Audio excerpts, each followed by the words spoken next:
Hello, welcome to Outline. We'll just give it a minute for those that are joining the live broadcast to get logged on, and then we will begin.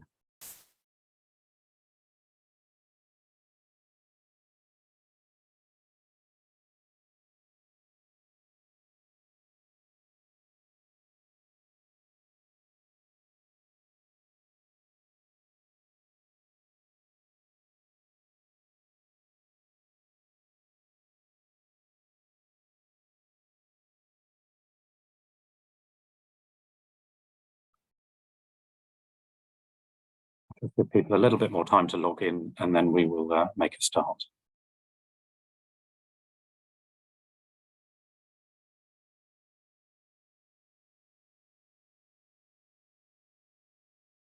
Okay, hello, welcome to the May 2023 edition of Outline, DLA Piper's regular series of planning law webinars. Today we will be talking about the Greenbelt and looking at what it is and how policy applies to it, and what it is that people should be doing if they're ambitious enough and brave enough to be trying to bring in forward development in it. So the session will run as usual for between 45 minutes and an hour, with a hard stop at an hour. We always promise to make sure we're done by then. In the usual way, for those that are joining us on the live broadcast, there is a Q&A function on your screens. If you have questions, please do put them in the box there, and we will do our best to answer as many of them as we can as we go along.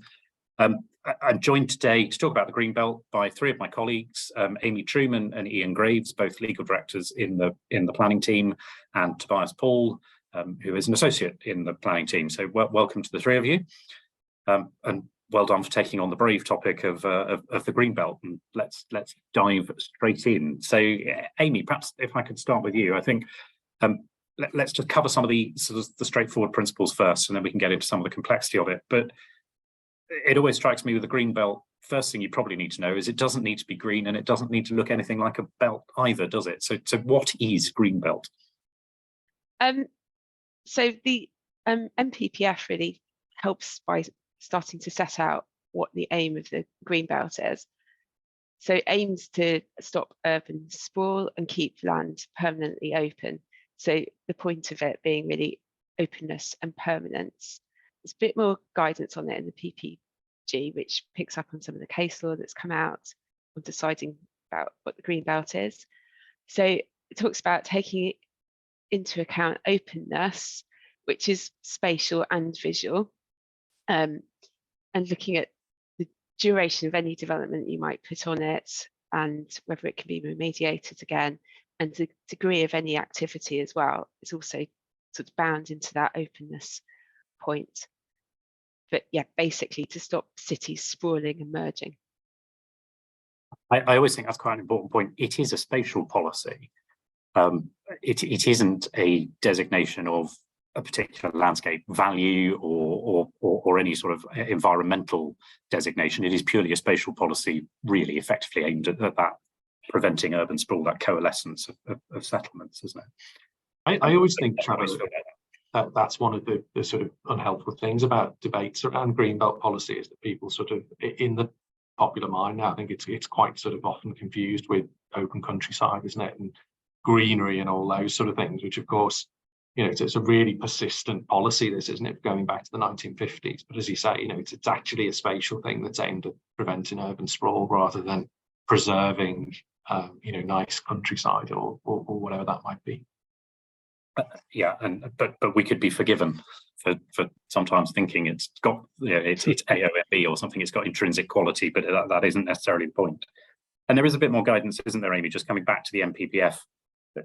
Yeah. MPPF 137, I think you were referring to there, which talks about its fundamental aim of openness and avoiding coalescence. But if you go on to MPPF 138, it then sets out its sort of five specific purposes of Greenbelt, doesn't it? Which I think become quite important when you're applying the test. So it's probably just worth explaining those five purposes in a bit of detail. Yeah, definitely. So it sets out pretty much what we've just been talking about: checking the unrestricted sprawl of large built-up areas, preventing neighbouring towns merging into each other, assisting safeguarding countryside from encroachments, preserving the setting and special character of historic towns, and assisting in urban regeneration by encouraging recycling of derelict and other urban land. So I suppose pushing the development back onto those city centre brownfield sites rather than into the existing countryside, green or not. Thanks. I think if we keep those purposes in mind, because I suspect we're going to come back to them as we have this discussion, but we've gone straight to the framework, which is never a good thing to do in planning, because the framework is not the start of the planning process. It's my old friend, section 38.6 is where we ought to begin, but the framework tells us what Greenbelt is in national policy terms. But Tobias, let's just reflect on section 38.6, and if you could perhaps just remind us briefly what is the proper approach to decision making, including in the context of Greenbelt. Yeah, so this is one of your old chestnuts, isn't it, Trevor, that you like to pull out on our trainees. But I mean, it's section 38, subsection 6 of the Planning and Compulsory Purchase Act 2004. And for such a relatively brief and simple bit of legislation, it causes no end of trouble. But in effect, all it says is that if you're making a decision under the Planning Acts, such as granting planning permission, and you have a duty to have regard to the development plan, then you need to make the decision in accordance with the development plan unless material considerations indicate otherwise. And so it's very clear in the sort of the legal framework as far as the bulk of planning applications are concerned, that the starting point is what, if anything, does the plan say? And I think this is something which, and to pick up sort of Ian's point about sort of in the popular mind, there being this idea that sort of the green belt is the green and pleasant countryside around the town. It's the development plan that tells you whether there is a green belt at all. Now, it might not necessarily tell you where the green belt is, such as in the case of the city of York, which 80 years on, we're still waiting.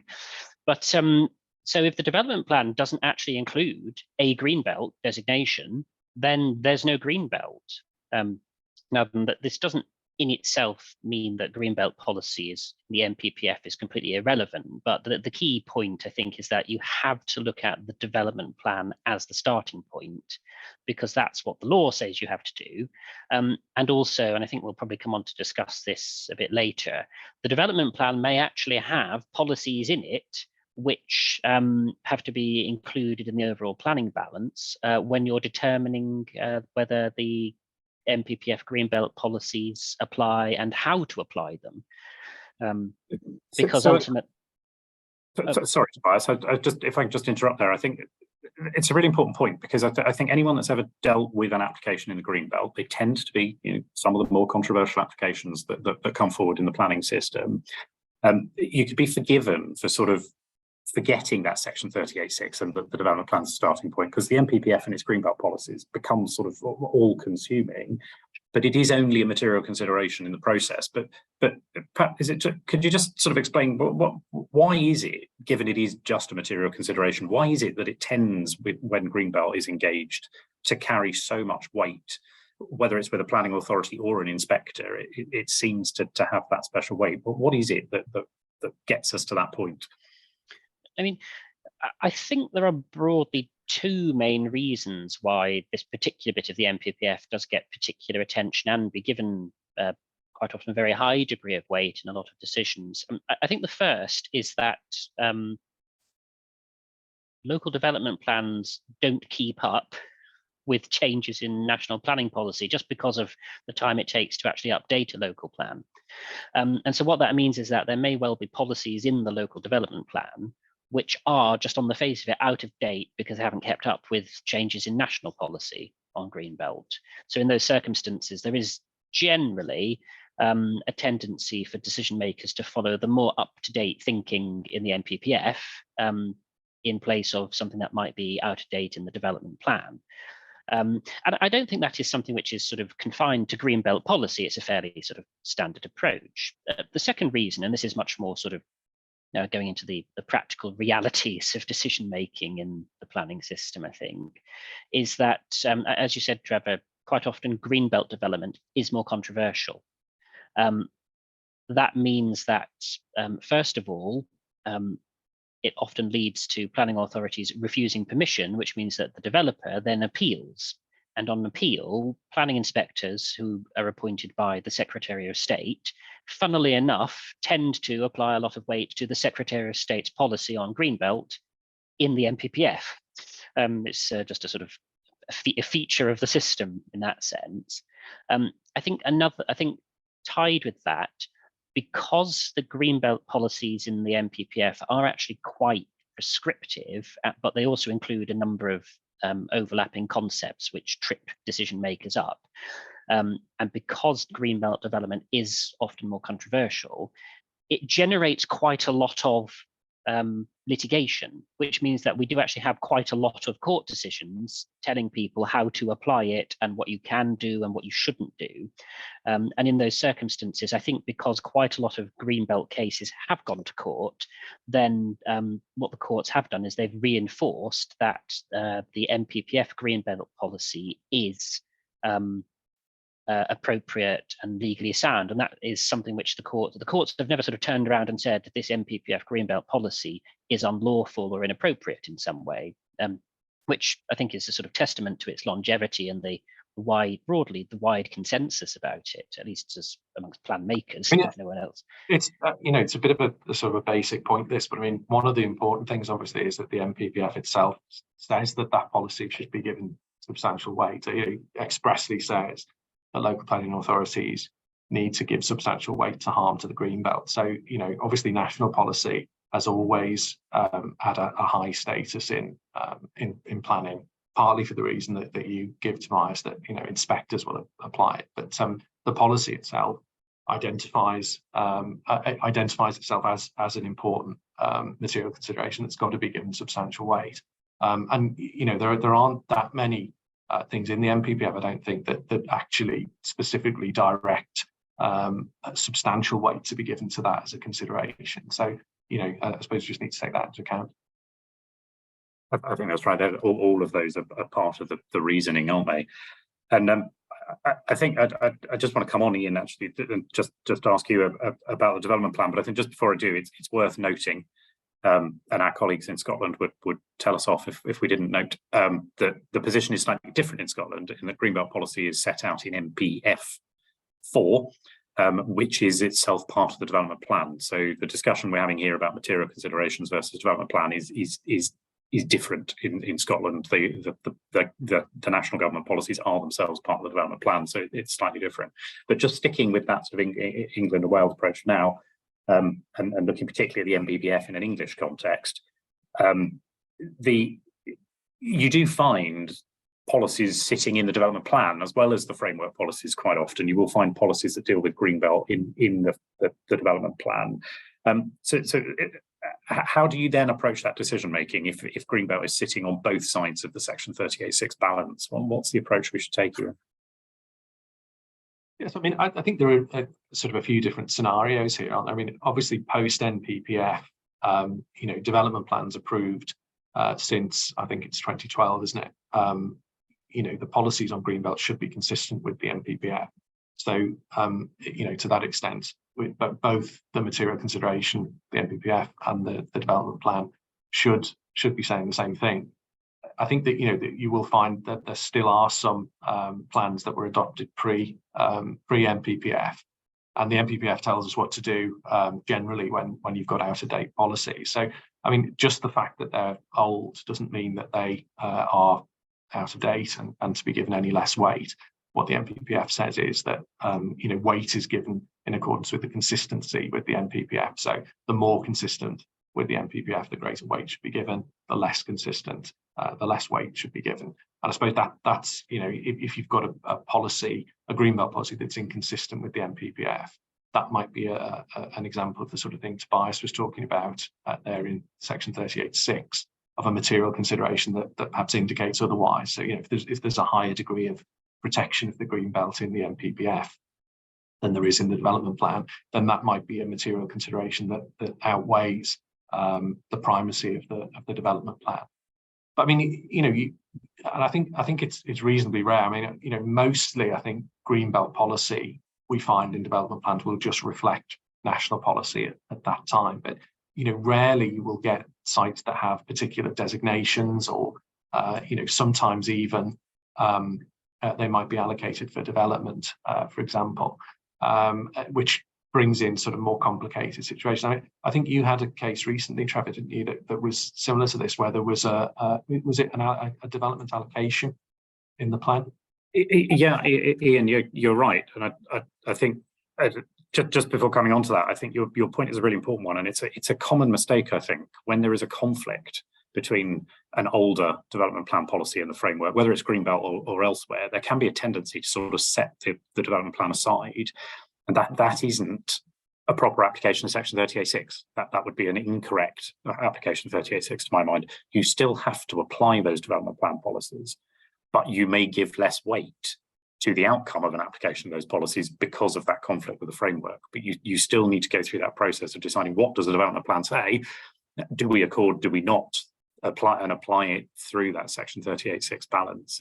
It's really key, I think, as a message, is don't ignore it just because of that conflict. Apply it, then decide what impact there is in weight terms to the result of the application of those policies, given the degree of inconsistency with the framework. I think that's important.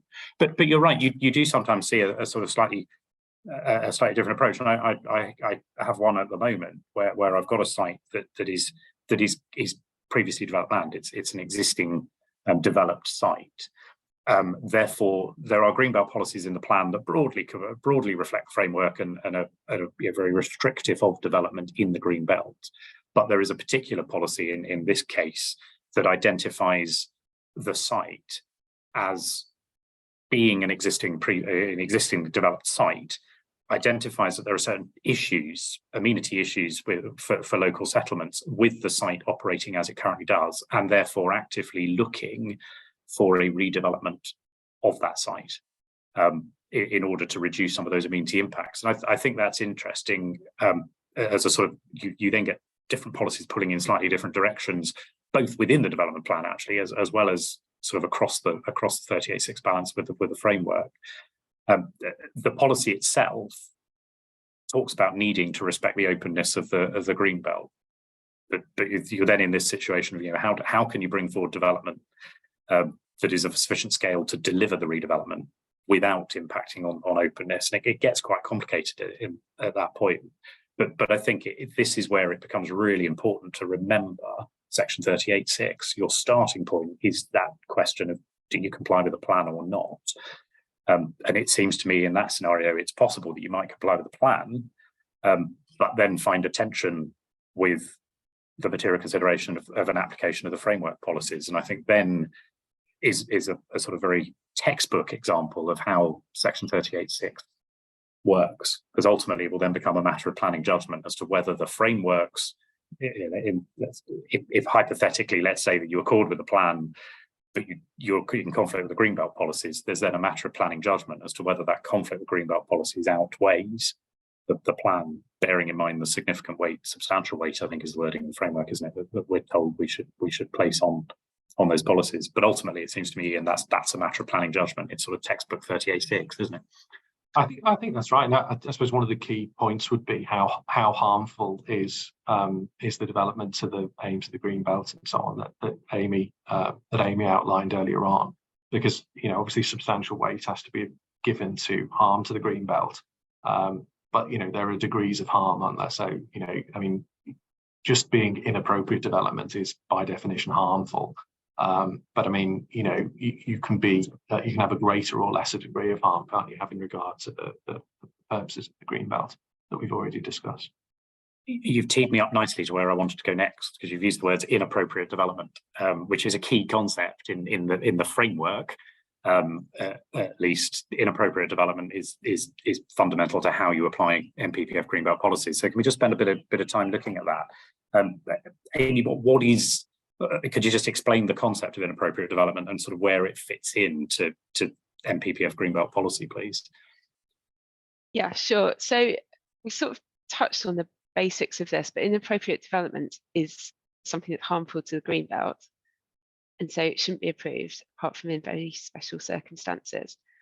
And that is what we've just been talking about, substantial weight being given to. that harm. So it's further defined in the NPPF as construction of new buildings in the green belt, but then the NPPF goes on to give some exceptions to this. So some of the exceptions are just quite straightforward, like buildings for agriculture and forestry. There's no extra test on that. That's the exception. But then there's others, for example, redevelopment of previously developed land, which I think just picks up on the example that Trevor's just given. And that has a caveat on it that it doesn't have greater impact on the openness of the green belt than the existing development that it's replacing. Similarly, with some extensions and provision of appropriate facilities, they still need to preserve that openness of the green belt. So you may be able to have a sports facility or a cemetery as long as they just still reflect those original purposes. So then there's also other forms of development at paragraph 150 that are deemed not to be inappropriate. And that's more looking at the sort of uses and infrastructure, so mineral extraction and engineering operations, transport infrastructure, reuse of buildings. There's a proviso of that those buildings could be reused if they're permanent and substantially constructed. Material changes of use and development, but all of these as well must preserve the openness and not conflict with those purposes that we talked about before. So we always come back to those sort of safeguarding the countryside from encroachment and preserving setting of historic towns, and those 5 purposes that I talked about earlier sort of pervade through most of the things that you might be allowed as an exception to inappropriate development. Most of them you still have to look at those tests. And I think on that point, Trevor, it's interesting that the NPPF doesn't actually set out a single definition of what inappropriate development is. What it does, and there was a case on this, back in 2015, which actually went all the way to the Court of Appeal. And one of the sort of main issues in dispute was this point that the NPPF doesn't just say inappropriate development is it. What it does is it first of all says buildings are inappropriate as the starting point, but it doesn't anywhere else say that other development is inherently inappropriate. This has this rather sort of cryptic wording, as Amy's just outlined, that it says certain other forms of development are also not inappropriate. So we'll have a double negative. The reason I mention this sort of case, it's quite old now, and it was in a previous version of the NPPF, which didn't have, for example, the specific mention of material changes of use in the green belt. And as far as I'm aware, that change was put into the NPPF because of this Court of Appeal case. But in effect, the question for the court was, we've got these 2 lists of exceptions in what's now NPPF 149 and 150. And the question for the court was, are those lists exhaustive lists of the exceptions which are not inappropriate, or are they just illustrative, and therefore could there be other development which is also not inappropriate as long as it preserves openness and doesn't conflict with the green belt purposes? In typically helpful fashion, the Court of Appeal had 3 judges, one of whom said the lists were both exhaustive, the second of whom said the list of exceptions to why buildings are inappropriate is exhaustive, but the other list isn't exhaustive, and the third judge said he agreed with both of them. So that's useful. What I find interesting is that whilst they amended the list of non-building exceptions to include material changes of use, which was one of the points in the case, they didn't actually amend the bit of the NPPF which introduces that list of exceptions in NPPF 150, which I think still leaves open the question which the second judge was asking, which is, because the NPPF doesn't specifically say all other development has a starting point of inappropriateness, then I think it's still potentially on the table, and there'll be some more litigation at some point on this, that maybe this list is not exhaustive. And as long as you can demonstrate that you're preserving openness and satisfying the greenbelt purposes, then potentially there is some more room for flexibility there. I think that's right. I think the key point that for most development is as soon as you've got a building, you are inappropriate unless you fit within one of the exceptions. So that sort of the point you're making, Tobias, is a valid one, but it's sort of probably quite rare that it comes up, because most development of any scale that anyone's trying to bring forward will involve building. And as soon as you're doing that, you're triggering that inappropriate development, unless you come into the categories, Amy, that you were talking about. Yeah. I think that there's one that's just worth pausing on in terms of inappropriate development. Ian, I'm just going to come to you because you're one of our energy sector specialists in the planning team. Renewable energy gets its own special and quite unusual mention, doesn't it, in terms of where it fits within the concept of inappropriate development. Yeah, that's right. So, I mean, this is in paragraph 151, as you say. Renewable energy projects have got their own paragraph. I mean, you might think, given the sort of wider, government policy on net zero and so on, that it would be, a sort of an exception to the policy. It's not. So renewable energy development isn't one of the listed types of development that's not inappropriate in the sort of clunky language of the policy. And in fact, the policy specifically identifies that it is inappropriate development. So developers will need to demonstrate very special circumstances if that development is to proceed.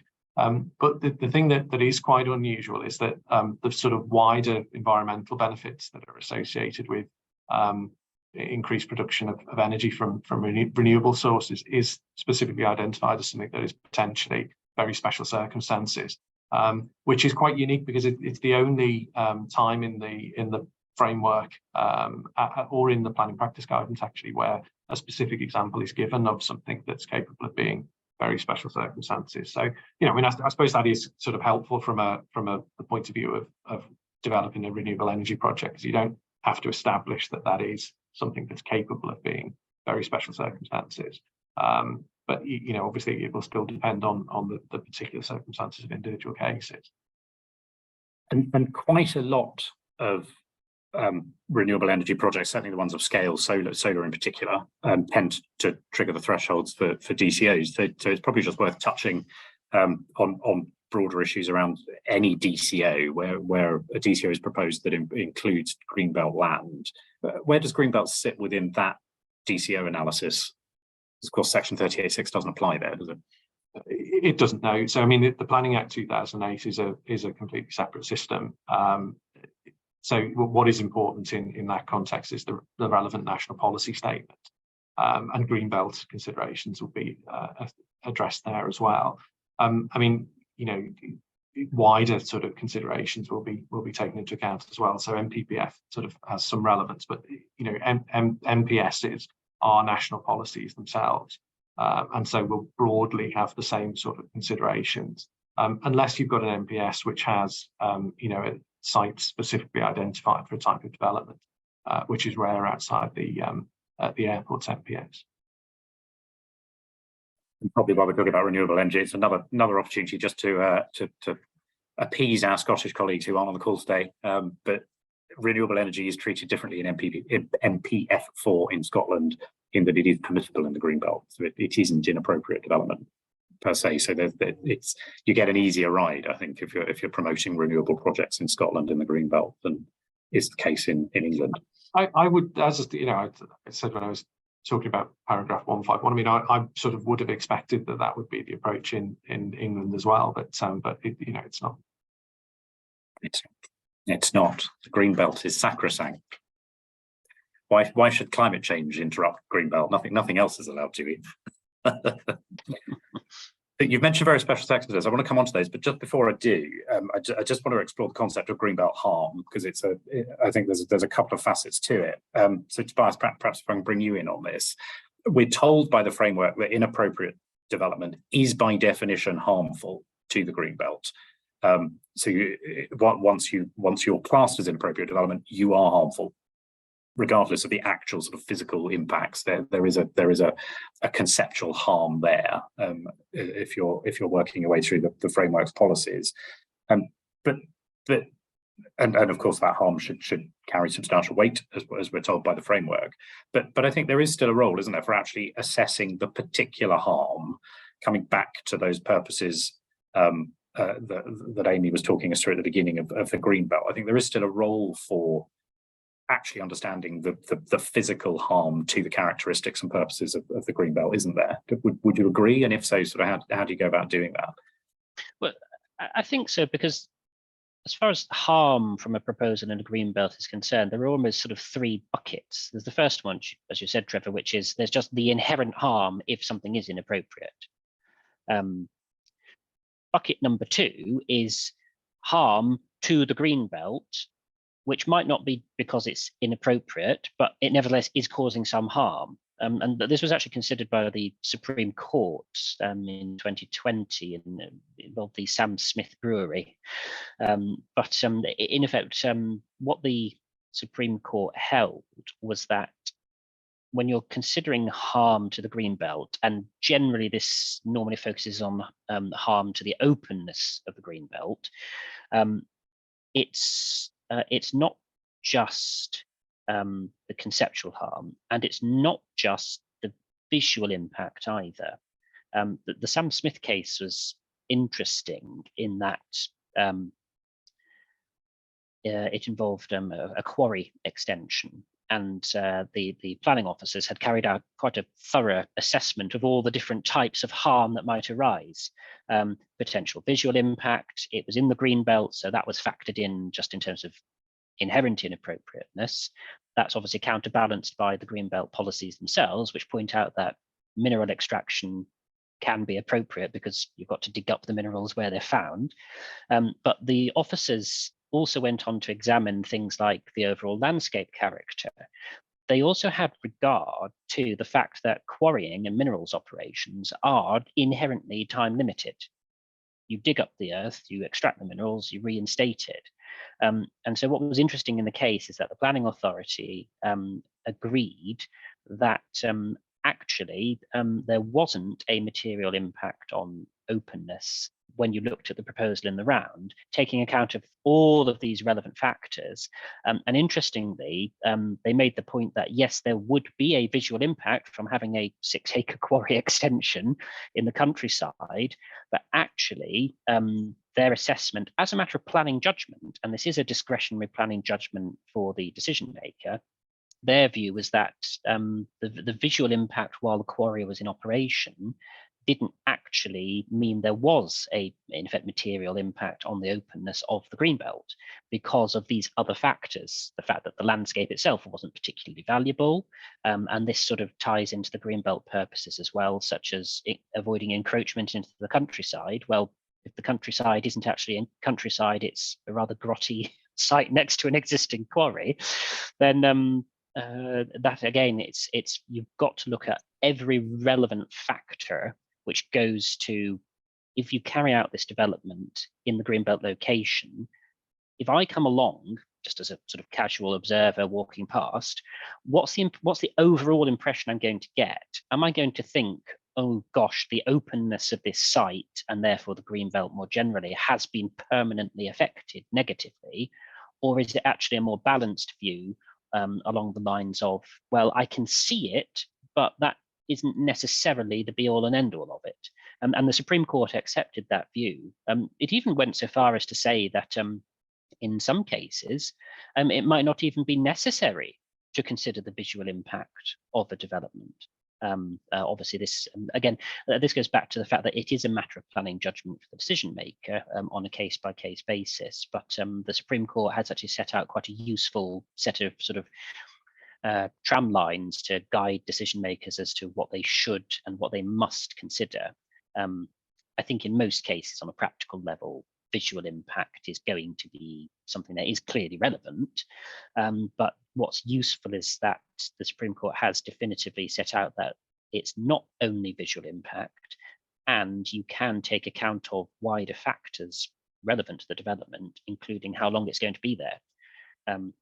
And again, I think this actually ties back to why new buildings are just as a category considered inappropriate as a starting point, because generally you build a building in order for it to stay there. So there's a greater degree of permanence. And again, this goes back to sort of one of the first things that Amy mentioned, which is that Greenbelt, the first paragraph in the NPPF on Greenbelt policy talks about openness and permanence.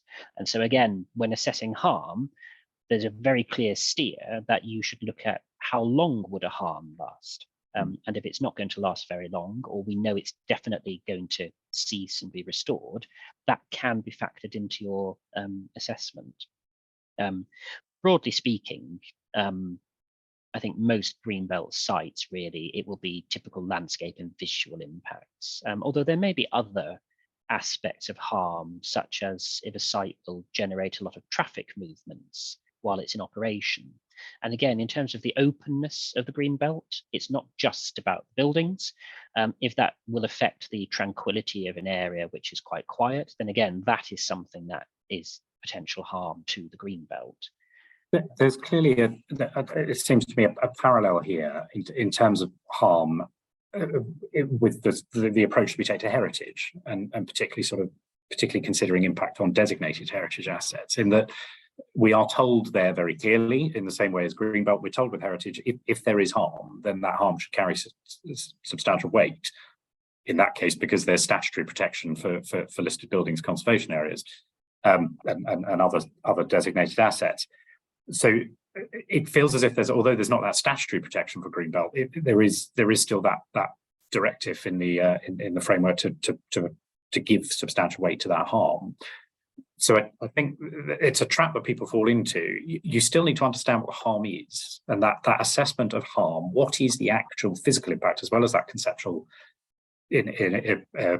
impact resulting from it being by definition inappropriate and by definition harmful, but actually understanding the particular harms is important. But once you've done that, you still, even if that harm is relatively limited, it still carries substantial weight, which is sort of similar. I see a parallel there with how you take heritage assets, but that to me, it doesn't mean you don't have to actually look at what is the physical harm, what is that impact. You need to understand that as a decision maker, and then attach substantial weight to it once you properly understood it. I think in order to make sure you're exercising your planning judgment in a legally robust way. I think it's an important point. That sometimes there's sort of almost, you miss that leap. It's inappropriate development, therefore substantial weight to the harm, and therefore move on without actually pausing to say, in addition to that, I do actually need to understand as a decision maker, and as someone who's applying for planning permission, I need to make sure the decision maker has the information in front of them so they can understand what the actual impact is on those 5 purposes that, Amy, you were talking about earlier, and the fundamental aim of Greenbelt policy, permanence and openness, as you say, Tobias. So I think that's an important point.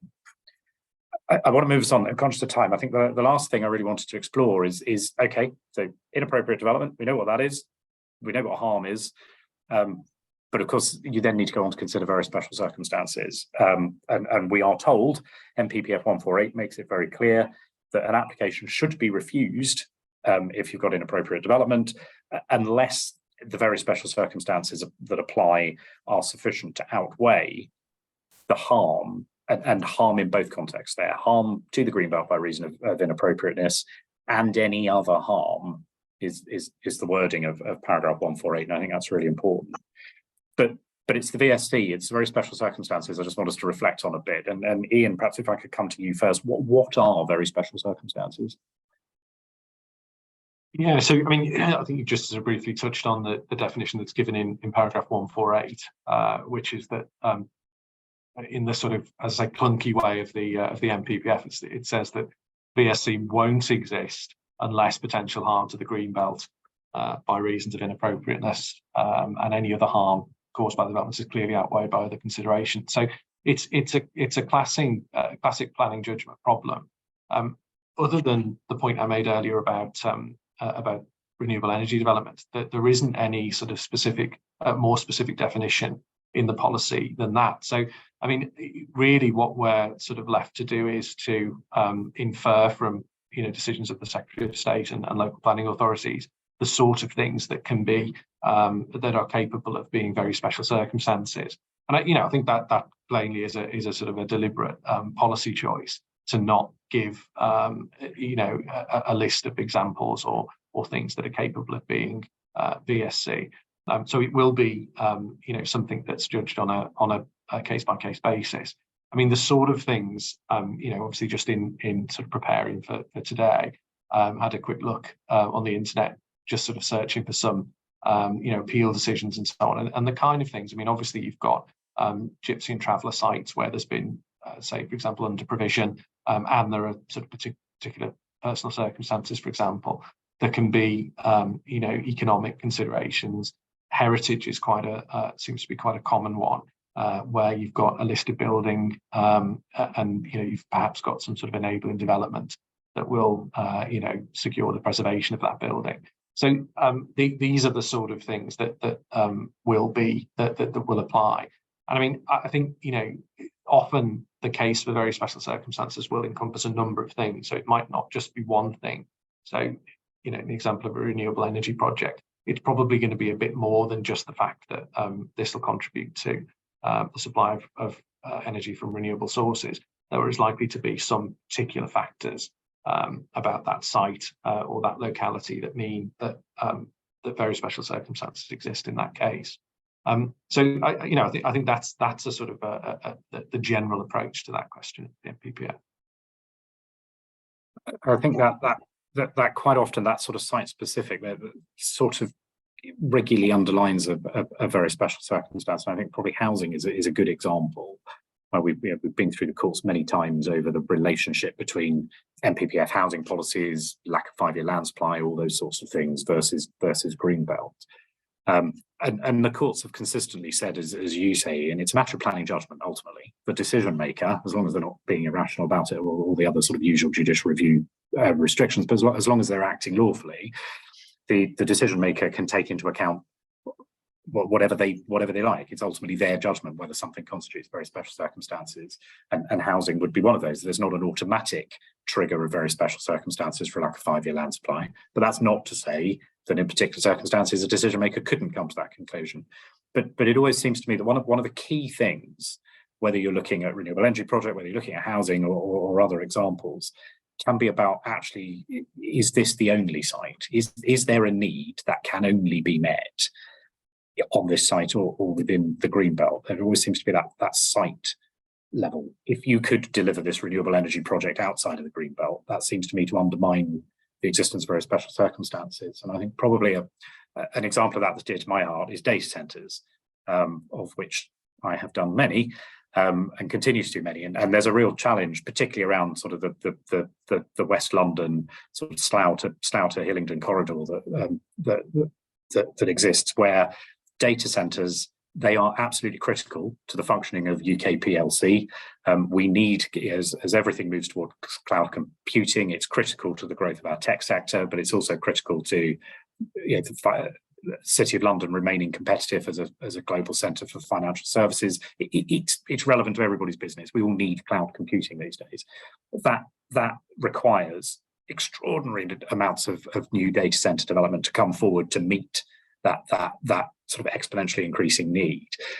And yet there are very limited locations where you can put particularly a hyperscale data centre. It needs access to power, but also, and the reason that Slough to West London is one of the key areas for it, it needs access to the main fibre optic cables that are carrying the internet around the planet. And that happens to run along that corridor, that sort of Thames Valley corridor. Therefore, there is a case to say, actually, if you're going to meet this need, which is critical to the economic performance of the country, you've got to look at those sites. And in that location where there's a lot of greenbelt in that part of the world, the sites simply don't exist outside of the greenbelt to meet that need. And therefore, maybe in the right circumstances, a decision maker is going to take the view that in itself, that need that cannot be met outside of the greenbelt justifies very special circumstances. That probably is a good example of that locational specificity that seems to underpin quite a lot of the VSC. You said the same, I think, with heritage, didn't you, Ian? Yeah, that's right. I mean, I think we were talking before, coming on air, weren't we, about, but with housing sites, I mean, there are different types of sites, aren't there? So, I mean, if you had a site that was close to public transport, for example, maybe a tube station or something, and, part of it was previously developed land or something, it's likely to be a combination of those sort of circumstances.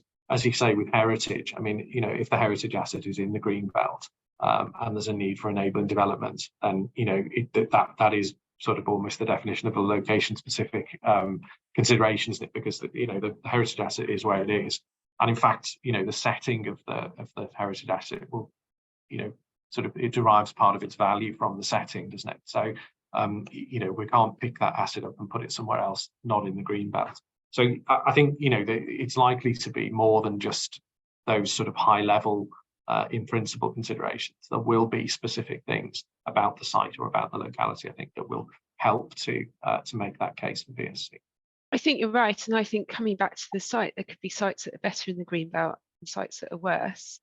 And coming back to those 5 points that we looked at earlier as to what the aims of the green belt are, some sites are going to be harmed less than others because of the way they fit into those 5 points.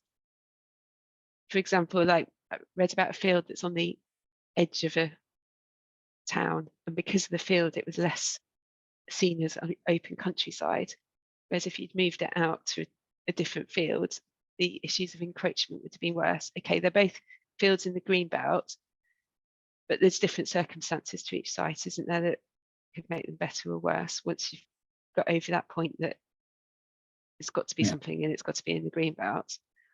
It's a really good point. The point I was making was, if you can meet the need outside of the green belt, then that potentially undermines very special circumstances. But actually, that picks up on Tobias' point you were making about understanding the physical harm caused by the development of a particular part of the green belt. If you've persuaded a decision maker that this need can't be met without green belt being developed, you still then probably need to go, well, is this the right part of the green belt, or are there other areas of the green belt where this development could come forward with less harm being caused to those purposes and those fundamental aims of green belt policy? So I think it's quite a complicated analysis that you need to sort of layer on, don't you? And again, it's your point, to get to the point of justifying the existence of very special circumstances. I just think if you can go through those 5 tests, it's going to help. Yeah, in a sort of a systematic way. But I mean, I think, like you say, Trevor, the sort of the analysis is quite complicated. And I think, it's also not helped by the sort of clunky language that's used, as I say. And I think, that's one of the reasons why this is something that's quite controversial. You see a lot of, legal challenges around this area. I think it's the combination of those factors, isn't it? Quite often, sites in the green belt tend to be in, or can be in, sort of quite valuable areas for development. For example, the policy itself is complicated to get to grips with, not just for applicants actually, but for decision makers as well. And the way that the policies are worded as well, I think, sort of sows a bit of confusion, more than it needs to. I think there's another aspect to this. Sorry, Tobias. Make your point. I was just going to introduce some questions, but you go first. But I think there's another aspect to this, and this is maybe a sort of quite a neat point to finish on as well, which is I often find when dealing with greenbelt development proposals that people ignore the policies in the other bits of the greenbelt chapter of the NPPF, like NPPF 145. Because the NPPF doesn't say designate a green belt and then don't build anything in it. It actually imposes additional obligations on the planning authority to plan positively to enhance the green belt once it's defined. And almost all of those require new development and new building work to take place. It's things like providing outdoor sport and recreation opportunities. You might need a clubhouse alongside your sports field. Another, and this is something again, which if you have a previously developed site in the green belt, the planning authority is supposed to plan to improve damaged and derelict land. So in your very special circumstances test, if you can point to some of these objectives which the NPPF itself is saying should be happening and should be encouraged in the green belt, the more of those you can tick off, the more you put things in the balance in favour of very special circumstances being demonstrated. And as I said, I quite often find that these other bits of the MPPF policies are not even mentioned by anyone at all, but actually they clearly show that there is a role for new development, which might be inappropriate, but nevertheless is achieving one of these encouraged outcomes. It's a good point. Thank you, Tobias. I'm just going to go to some of the questions because we've had a few come through. We've clearly touched a nerve with VSC because suddenly the questions started to come through. So the first one, the question is, do we see social value and achieving net zero on sites as being potentially credible parts of a VSC case? Amy, you're looking like you might be about to speak. Or have I just unfairly picked on you? Either way, so what's your view? I'm not sure that achieving net zero on site in itself would be that credible an option unless there is a reason why that site in particular could achieve net zero, whereas another site outside the green belt wouldn't be able to do that. I don't know if you... I think this is sort of quite similar to the point I touched on earlier, isn't it, when talking about paragraph 151. I mean, increasing the amount of renewable energy is specifically identified in the MPPF as something that's capable of being very special circumstances. I think probably it just goes to the what we've been discussing now. I don't think that alone will enable you to make a very VSC case. I think there's likely to be something, at least something additional that you would have to add. So, like you say, Amy, is there something specific about that site that makes it, appropriate for renewable energy generation, or are there some other social benefits?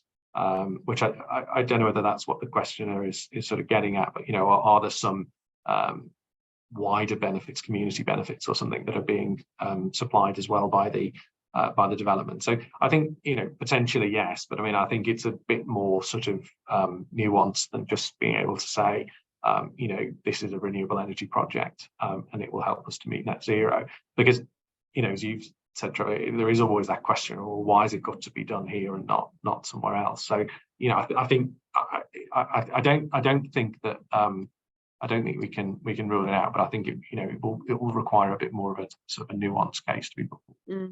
And I think if the question is driving in terms of the net zero, it says net zero on site, which I wonder whether it's sort of less about meeting the UK's requirement for net zero, but more about delivering net zero development. And I think if that's the case, I struggle with that, because it's ultimately development can be net zero wherever you put it. You've got to look at what's the justification for the development being here.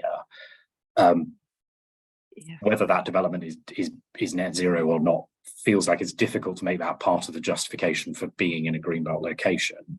Although it might be part of the benefits ultimately of a scheme, perhaps the decision maker take into account, but it feels a little tenuous.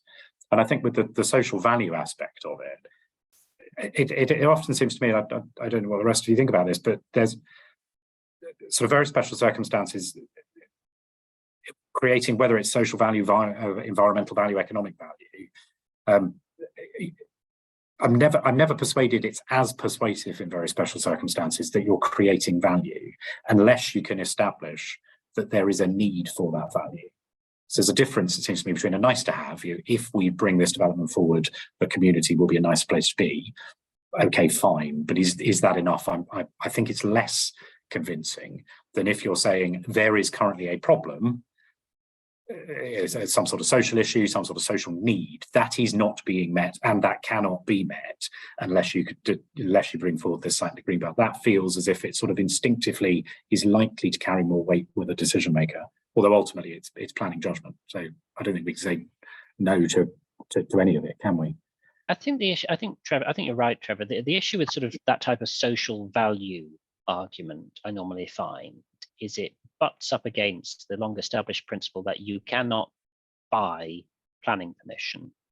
And so unless you can show, and this is sort of in the SIL regulations for when you can take a planning obligation into account, unless you can show that there is some direct sensible link between what that social benefit might be, And it might be common ground that there is a social benefit, but if you can, unless you can show that link, as you say, to this development on this site, it's not necessarily in itself going to be a relevant consideration.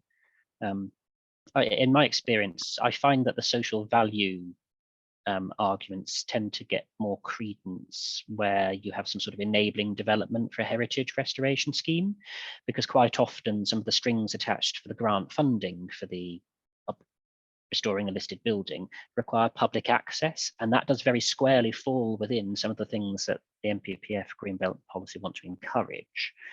Yeah, I'm going to try and get, because we've got maximum 4 minutes left, so I want to try and get through a couple more questions. I think the next one we probably answer quite quickly, which is, do we think availability should factor in when you're looking at alternative sites? Or is it simply based on the site factors?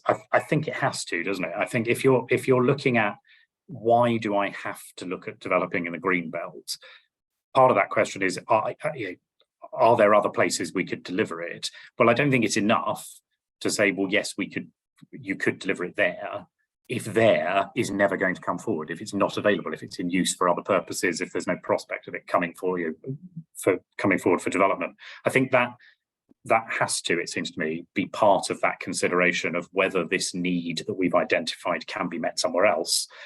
That somewhere else can't be a theoretical somewhere else. It's got to actually have a reasonable prospect of being available and being capable of coming forward for the development that you're proposing. So I think, unless anyone disagrees, the answer to that is yes, availability is an important part of that. I've come across this recently, Trevor, where 30 seconds, please, TSP.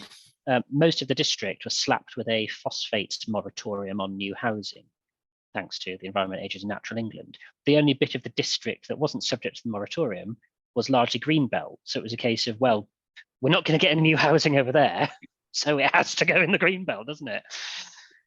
Yeah, I mean, that's nutrient neutrality with 2 minutes to go before the end of the session. Let's not go there, but it's a really good point. It's a good example, isn't it, of actually, if it's not coming forward somewhere else, then maybe that is part of the very special circumstances, is the habitats regs type issues. That last question, I think we've just about squeeze in. Are there any recent examples where draft residential allocations that involve the release of greenbelt land have been supported, by which I assume the question means, yeah, have had planning permission granted in advance of the local plan adoption? I have to say, off the top of my head, I can't think of any, but it seems to me that's a perfectly legitimate approach. It all comes back to that question of the weight, of what stage is the plan at, and therefore, the further along the process it is, the more certain it is that greenbelt release is going to ultimately feature in an adopted plan. The more weight you could place on that emerging proposal as a basis for bringing a case forward. I think it's probably there at the moment. Part of the difficulty is local plans will largely ground to a halt because of the levelling up bill, because of the proposed changes to the NPPF. So actually the difficulty at the moment is query with particularly those plans that have stalled. That probably isn't enough because there's no clarity at this stage as to whether that plan is ever going to see the light of day as adopted development plan policy, isn't it?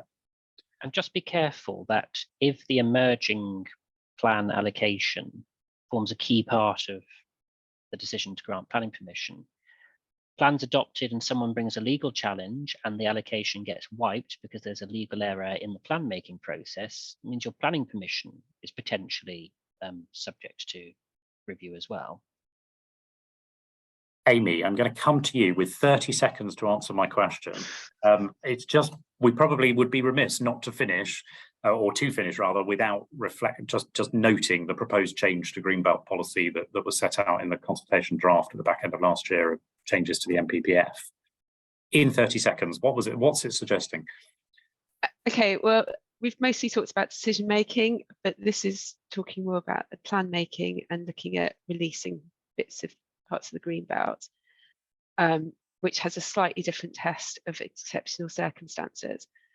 But the proposal in the NPPF is to tighten up suggestions that greenbelt boundaries could be reviewed because of the requirement to meet housing targets. And so the proposed new wording would state that they're not required to be reviewed and altered if it would be the only means of meeting the objectively assessed need for housing over the planned period. So I think previous wording sort of had put a question mark over this. It's just trying to close that off. It's a really fundamental point, and I'll just, Ian, you and I did an outline bite size where we touched on this. So anybody that wants to see what we think in a bit more detail, feel free to look on LinkedIn for our outline bite size that looked at the consultation changes. But it's quite a significant one. If a need to meet a housing requirement is no longer a reason to remove land from the greenbelt through the local plan process, then query how we ever deliver a housing requirement in greenbelt authorities ever again. But yeah. On that cheery note, we are now at our hour, so I'm going to bring us to an end. Thank you to our audience. Thank you for the questions. Particular thanks to Amy, Ian, and Tobias for your input today. We'll be back next month with another edition of Outline, but in the meantime, thank you again and goodbye.